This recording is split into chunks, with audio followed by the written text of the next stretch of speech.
Good evening. Thanks for having us here. Mike and everyone else at Lexington, we really appreciate the work that we do together. And usually the equity guy tends to be the really happy guy, and then the bond guy gets up and really depresses the whole room. We're totally the downer at every party. Like no one hangs out with us. I'm like standing in the corner over there. I always wonder why I'm not the hit at parties. Everyone's gravitating to Jeff. But the interesting thing is, we're actually in agreement with a lot of what Jeff said. We're actually quite constructive in terms of the underlying global economic backdrop. We're quite constructive actually on the equity market broadly. But inherent to that are some significant implications for fixed income investors. Because the reality is, you think about quantitative easing, it's never been done in the history of monetary policy. It's never been done. The first round of quantitative easing in the United States was implemented in November of 2008. So literally, we've almost had a decade of quantitative easing, a decade of zero rates. And ultimately for fixed income investors, the question is, how do we get return? How do we get yield? But them also focused on principal protection, because the reality of bond math is when interest rates move higher, prices move lower, and you can lose money in your bonds. So where do I get return? How do I build a bond portfolio for today's environment? Something I'm going to show you is where we're finding opportunity, but then also the reality that we're faced with, which is likely a lower interest rate environment for a longer time period, which makes it even more complex. How do you get yield? How do you get some return? So an interesting example, I present to the incoming BlackRock analyst class, so fresh college graduates, every year.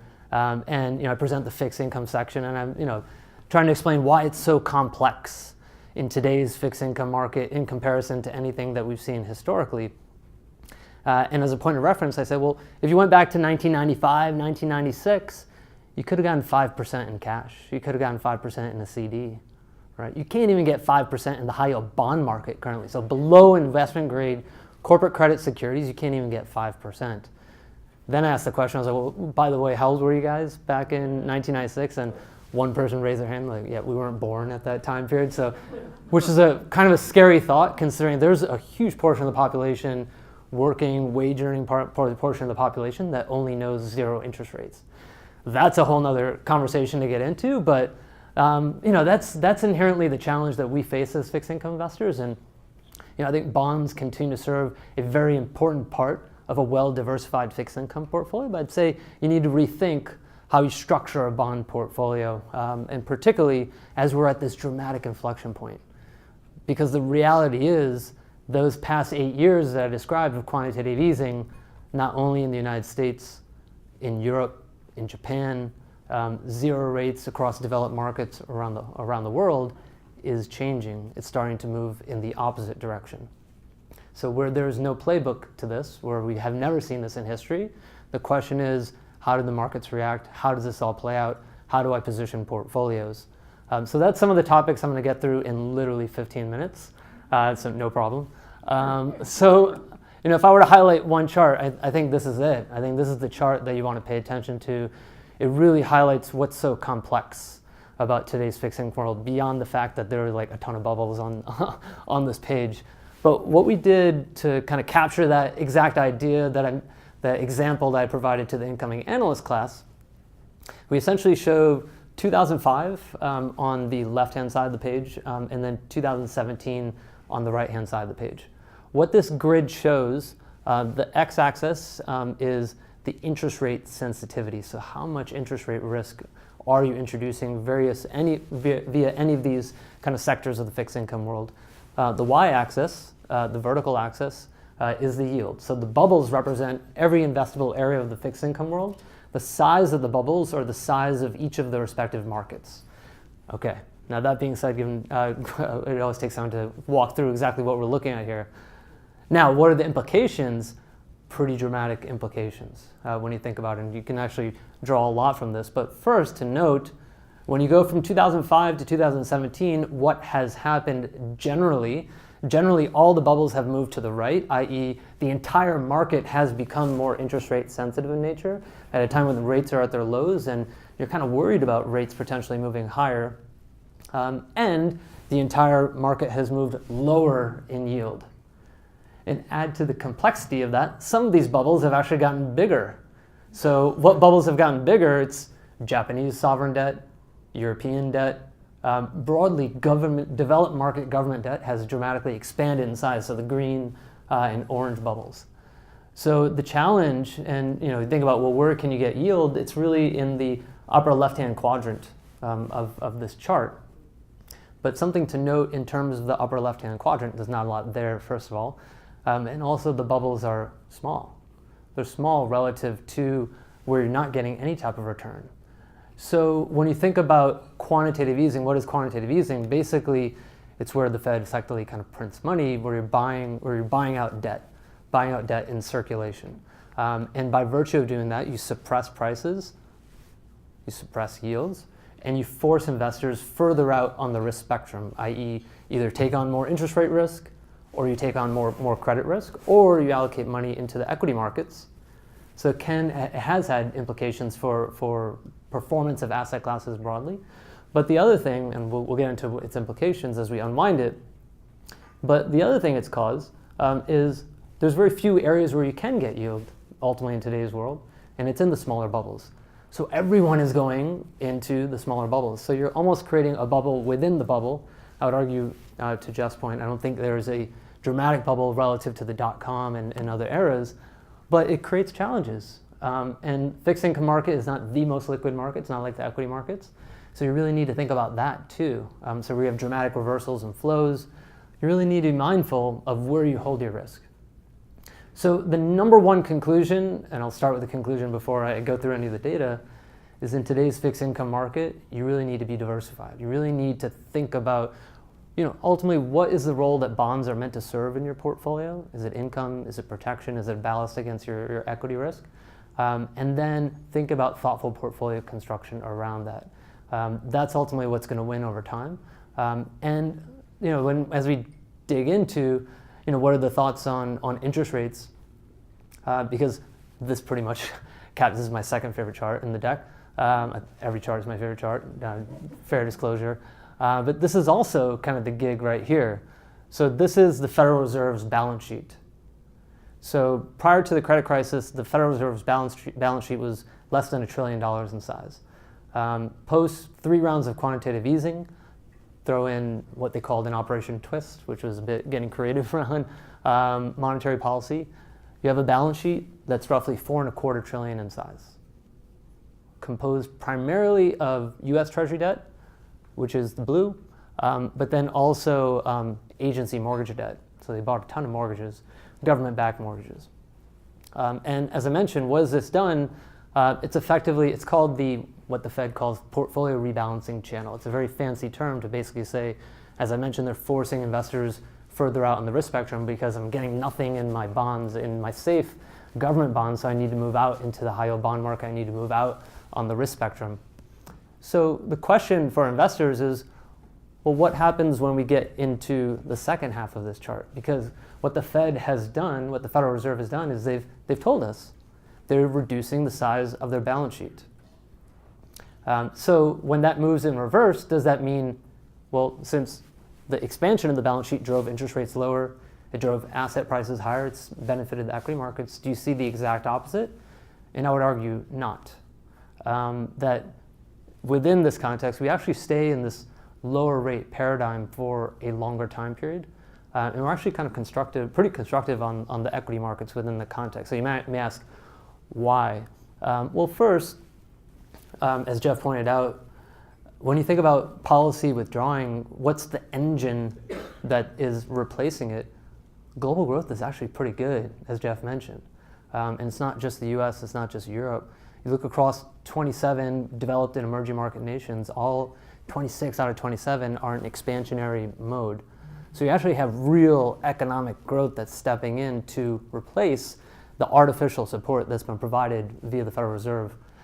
And one thing to keep in mind, while the Fed, as we've noted here, is reducing the size of its balance sheet, highly transparent in nature and moving very gradual. So to put it in perspective, you're going from $4.25 trillion to roughly $3 trillion in size over a 4-year time period. So pretty gradual approach, and they've telegraphed to the market what they anticipate to do, what they anticipate doing. So we don't think rates move dramatically higher as a function of the rate at which policy moves, but there are also other broader implications, or I'd say larger factors that limit the movement in interest rates. So I think the whole, and I didn't mention this to Jordy and Mike, but I think the whole concept of the glasses, I thought, and the first time I put on the glasses was here, and you see the message clearly. I think that's so true for, I think, what we do on our side, and I know what folks at Lexington do, is there's so much noise in the market, right? So much focus on the CPI print, did inflation weaken, and focus on the payroll number, and then focus on tweets over the weekend, and it's driving markets, and the Mexican peso sold off dramatically on a few tweets. You got to get beyond that. There are bigger things taking place, so let's focus on those bigger dynamics that you can invest around, rather than being whipsawed around by the market. So I think the theme of this, and I've failed to mention that, but the theme is, I think, right on point. So why is the Federal Reserve going to move? The Federal Reserve has a dual mandate. Their dual mandate is full employment and moderate inflation, moderate and stable inflation. They have a 2% stated goal in terms of inflation.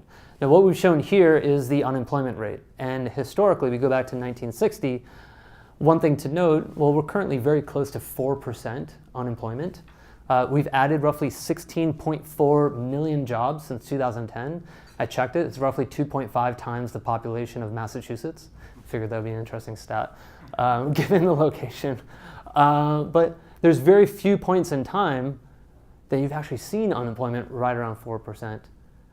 And that has tended to be a period where it drives wage inflation, tends to drive inflation more broadly. Now you're not seeing that, and we'll get into maybe why we aren't seeing inflation more broadly. But when you think about the Fed's dual mandate, what their objective is, full employment, moderate inflation, we're there. And the other thing that the Fed needs to be really mindful of, the third component, is financial conditions. So exactly what Jeff spoke about, a bubble. A bubble is what the Fed does not want to create. When you think about what led to the financial crisis, policy too easy for too long. So, for prognosticators that say, oh, the CPI report was weak and the Fed shouldn't move, there are bigger things taking place where the economy is operating at full employment. You are starting to see moderate wage inflationary pressures, inflation more broadly.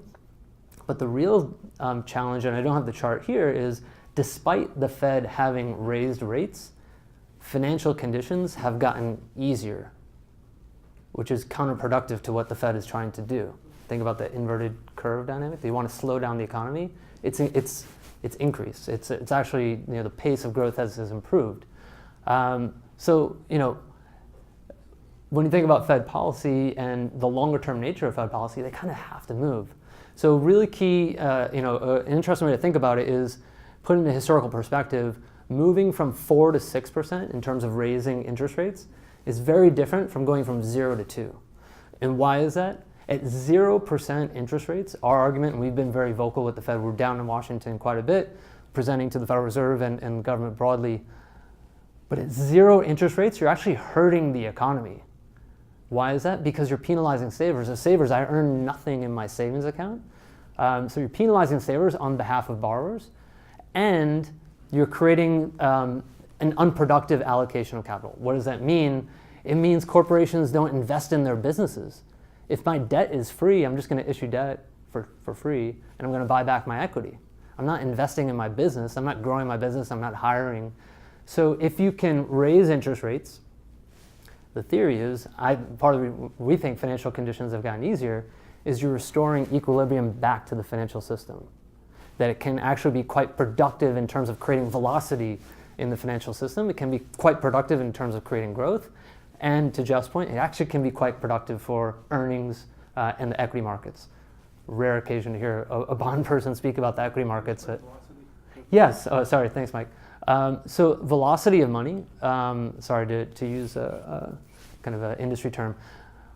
Think about velocity of money as, okay, you save your money in a savings account at the bank.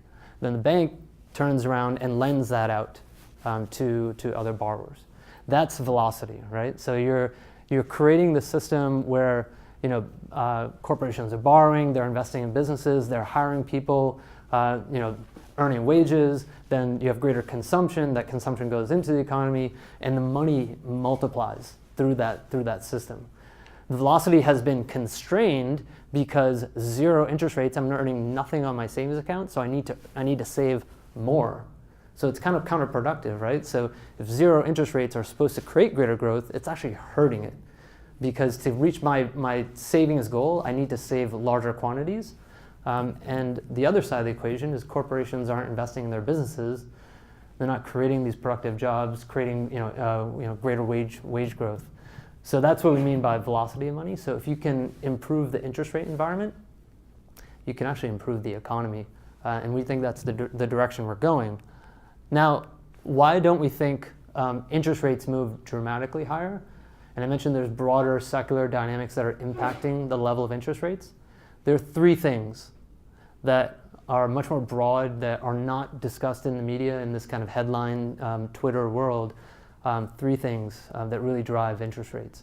Number one is demographics. So not just the US, but globally, you do have an aging demographic population. And generally, and what we've shown historically, and this is going back to 1930, generally demographics have been the primary driver or indicator of overall levels of growth in inflation.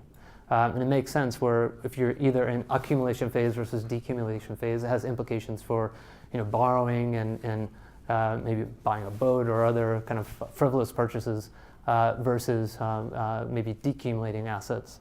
So demographics have had huge implications. And on the top, we just showed the rapid growth in terms of kind of the 65 plus portion of the population. So that's one thing that keeps interest rates contained. The next thing that keeps rates contained is the supply-demand imbalance in fixed income. So to put in perspective, Japanese sovereign debt is yielding 0%, pretty close to like just over 0%. German bunds, the German bund, their treasury market, is yielding less than 0.5%. US Treasury debt, our debt yields 2.3%. I don't know, but that sounds like a pretty attractive opportunity for a Japanese investor that's earning 0 on their debt. So we think you have this dramatic supply-demand imbalance where there's actually a lot of money that needs to be put to work. So what we show here is total assets in the world that are seeking investment opportunities, roughly 80 trillion. You look prior to the credit crisis, that was roughly 50 trillion in size. So you've increased over 50% the amount of assets that need to be put to work, and there just isn't enough attractive yielding fixed income assets. So interest rates move higher, you actually get strong demand for those attractive yielding assets. So it's supply-demand imbalance, where central banks have taken out a lot of supply around the world. And number three, and this is something that does not get as much attention as it should, and Jeff covered a little bit, is technology. And this is something we have not seen literally since the Industrial Revolution. The massive disinflationary force that's being implemented, technology is impacting our broader economy. So, a couple interesting stats. You look at the top left, we looked at the average cost per gigabyte, and essentially you show the degree to which that cost per gigabyte has declined over time to basically free. So the way to put it in perspective is if you went back to 1991 and you wanted to buy a computer with the same computing capacity as your iPhone 7, it would have cost you $1.4 million to get that same device. And that device probably would have been the size of this room, right? It would have been a huge mainframe computer. So imagine that, it's in your pocket right now. And the reality is, I have this silly chart down here, but you have multiple the amount of computing capacity in your palm than what it took to put the first man on the moon. So just to put it in perspective, and you think about this disinflationary force, and I could talk a while about this, but I'll refrain from that. But this chart on the left is a good way to highlight that. There's a lot of things we don't need anymore. How much can you do on your phone at this point? So alarm clock? No, I don't need that. Flashlight? No, I don't really need that. TV? No, I may not need that. Notes. I do everything. I have no physical notebook anymore. Everything is on my iPad. That's so much is being replaced. So there's been a massive amount of goods manufacturing deflation. So And this continues to move at an exponential pace. So, a few different examples, but one of the most prominent examples was Amazon's purchase of Whole Foods. So what's the first thing when they do that they do after buying Whole Foods? They drop the prices, right? So they take off roughly $30 billion of market cap from grocers broadly. Amazon market cap moves higher by roughly $13 billion. So this has huge implications in addition to demographics, supply-demand imbalance, technology. And you think about what's driven inflation historically as well, which has been energy. One of the greatest innovations in terms of, from a technological perspective, has been horizontal fracking in the United States, and the degree to which we are achieving energy independence. And you look at the efficiency across rigs, I mean, it's amazing, the dollar level that we can produce oil. So, for that reason, we think inflation stays contained. Also, we think interest rates stay contained. Okay, that being said, so where are the opportunities? Where are we allocating client portfolios? We do think there's interesting opportunity in emerging markets. So to look outside the U.S., we highlight here, that's a really confusing chart, but the chart on the left, the yield is the yield on emerging markets. The green is the yield on high yield. So U.S. high yield debt below investment grade. So just to highlight, you're getting a pretty attractive yield. And the other thing to consider is this chart on the right. So what we show here is the total debt to GDP across developed and emerging markets. The left side of the chart is pretty much all developed market nations. So Japan runs close to 400% debt to GDP, and their yield is zero. You're getting no risk premium in Japanese sovereign debt. The green portion is emerging markets. So you're actually getting pretty healthy balance sheets. So it's a very different market than what we saw in the 1990s. You actually have much stronger balance sheets, stronger growth profile, and moderate inflation. So emerging markets are a very interesting place. This is a chart just to highlight, our view on credit, meaning non-government sectors of the market. What this chart highlights is what we call the spread over treasuries. It's basically how much you're being compensated to take on non-government risk, basically the risk of that company defaulting. And you can see the amount that you've been compensated has gone since 2016, has moved lower and lower and lower and lower. And even in relation to, if we go back to 2011 here, if we were to put the credit crisis in, you would have, credit spreads are trading at 1,600 or higher. So, and currently it's right around roughly 4% over treasuries. So it's not terribly attractive, but the one thing to consider in terms of credit is what we call refinancing risk. That's really what drives defaults. So we have a saying in fixed income, we've written at the top that a rolling loan gathers no loss. Whoa, so you guys actually laughed at that. Usually no one laughs at that joke. I like you guys, that's awesome. So you got some Bond fans here. Yeah, so Mike in particular. But it's true, a rolling loan gathers no loss. As long as you can roll your loan, as long as you can roll your debt, you're not forced into default. And you're okay holding that credit risk, right? So what was the problem in the credit crisis? You had this huge wall of maturity, a lot of debt that needs to be refinanced, and liquidity just evaporated. No one was willing to offer any type of credit extension or liquidity. So you have very little debt that needs to be refinanced, and the reality is the Fed is maintaining a high degree of liquidity in the market. So when we think government exposure versus credit exposure, we would argue credit provides a pretty interesting opportunity, more from a coupon clipping type of perspective, as opposed to getting any significant upside from a total return angle. And then munis. I mean, we could spend a while talking about munis, but we continue to think munis are a very important part of a fixed income portfolio, primarily as a function of its tax advantage nature. You're getting some pretty attractive yields on an after-tax basis. So very much an important part of a broader portfolio. Obviously, a lot of questions around tax policy and what are the implications of tax policy for the muni market.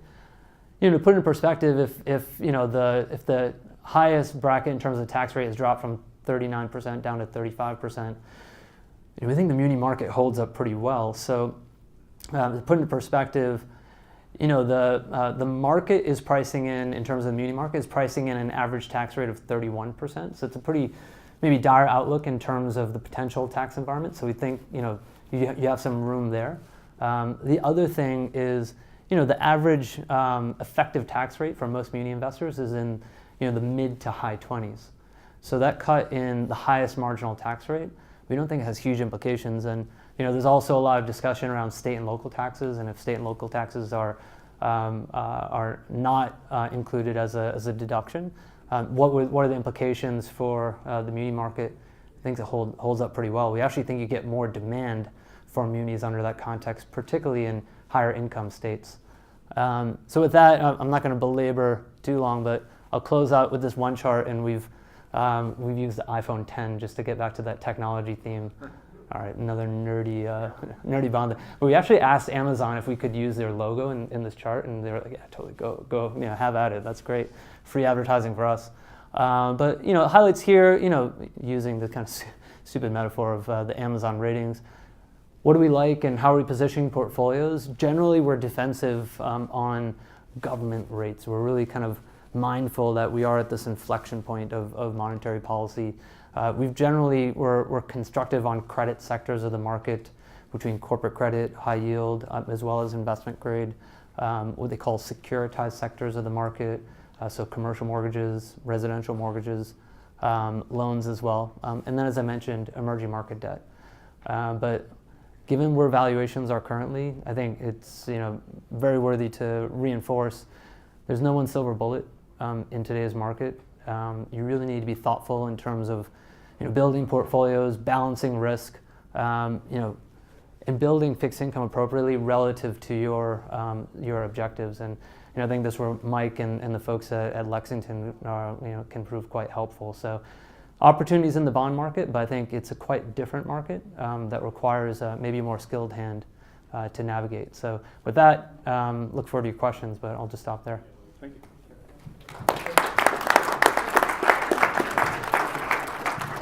Change your power. Do you want to?